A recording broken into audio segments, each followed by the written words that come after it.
As you know, the purpose of our meeting today is to discuss and bring forward recommendations to the Presidential Task Force on Wildlife Trafficking on implementing the national strategy for combating wildlife trafficking. In this respect, we'll be focusing on 4 areas of the national strategy: legal framework and reform, enforcement, communication and advocacy, and public-private partnerships. As we move forward in our deliberations, it's important to keep in mind the advisory nature of the Council's role.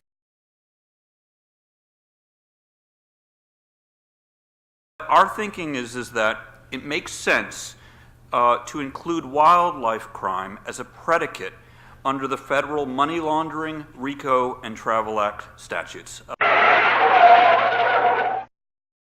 We think that the proposal we're putting forward is fairly straightforward, and it would require Congress to pass.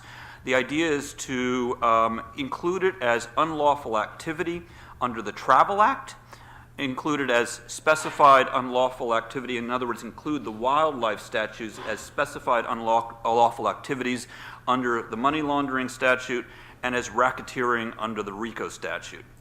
In our view, this proposal, which we think is fairly straightforward, would provide federal law enforcement with additional tools in the fight against wildlife trafficking, because it would expand the reach of federal law enforcement jurisdiction, and it would increase possible penalties for criminals.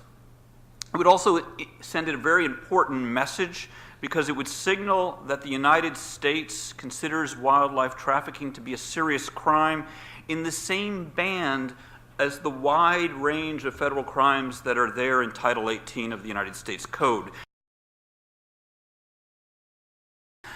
We understand that this has gotten some traction on Capitol Hill all across the board. In other words, that the Travel Act, money laundering, and RICO would all include wildlife as predicates. We're very hopeful this would pass. We think this should be a bipartisan issue, and really the only ones who really should complain about this would be criminals. And really the only ones who really should complain about this would be criminals.